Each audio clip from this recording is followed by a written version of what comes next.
Certains hommes célébraient tous les ans en grande solennité la fête de Saint-Nicolas à l'intention de son fils qui étudiait les belles lettres. Or, un jour, pendant le repas de la fête, le diable, vêtu en pèlerin, frappe à la porte et demande l'aumône.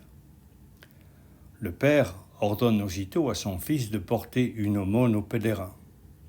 Et le jeune homme, ne trouvant plus le pèlerin devant la porte, le poursuit jusqu'à un carrefour où le diable se jette sur lui et l'étrangle. Ce qu'apprenant, le père se lamente et ramène le corps dans sa maison. Il le place sur son lit et s'écrie « Saint Nicolas, est-ce donc ici la récompense des honneurs que je te rends depuis tant d'années ?» Et aussitôt, l'enfant, comme se réveillant, ouvre les yeux et se remet sur ses pieds.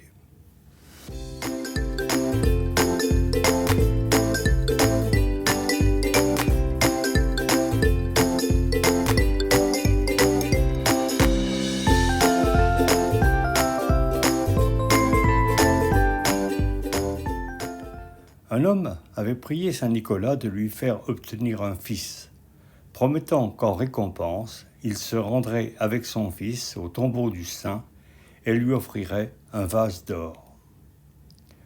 Le noble obtint un fils et fait faire un vase d'or. Mais ce vase lui plaît tant qu'il le garde pour lui-même et pour le saint en fait faire un autre d'égale valeur. Puis il s'embarque avec son fils pour se rendre au tombeau du saint. En route, le père ordonne à son fils d'aller lui prendre de l'eau dans le vase qui, d'abord, avait été destiné à Saint Nicolas. Aussitôt, le fils tombe dans la rivière et se noie. Le père, malgré toute sa douleur, n'en poursuit pas moins son voyage. Parvenu dans l'église de Saint Nicolas, il pose sur l'autel le second vase. Au même instant, une main invisible le repousse avec le vase et le jette à terre. L'homme se relève, s'approche de nouveau de l'autel et est de nouveau renversé. Et voilà qu'apparaît, au grand étonnement de tous, l'enfant qu'on croyait noyé. Il tient en main le premier vase et raconte que dès qu'il est tombé à l'eau, Saint Nicolas est venu le prendre et l'a conservé sain et sauf.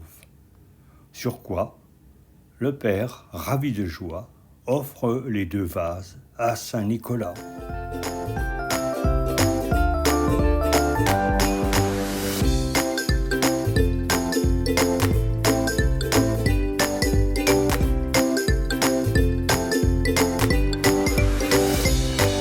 Un homme riche avait obtenu un fils grâce à l'intercession de Saint Nicolas. Aussi avait-il construit, en l'honneur du saint, une chapelle dans sa maison, où il célébrait solennellement sa fête tous les ans. Un jour, l'enfant est pris par la tribu des Agaréniens et amené en esclavage au roi de cette tribu. L'année suivante, au jour de la Saint-Nicolas, l'enfant, pendant qu'il sert le roi, une coupe précieuse en main, se met à pleurer et à soupirer en songeant à la douleur de ses parents et en se rappelant la joie qu'ils éprouvaient naguère à la Saint-Nicolas. Le roi l'oblige à lui confesser la cause de sa tristesse. Puis, l'ayant apprise, il dit « Ton Nicolas aura beau faire, tu resteras ici, mon esclave. » Mais, au même moment, un vent terrible s'élève, renverse le palais du roi et emporte l'enfant avec la coupe qu'il tient à la main jusqu'au seuil de la chapelle où ses parents sont en train de célébrer la fête de Saint Nicolas.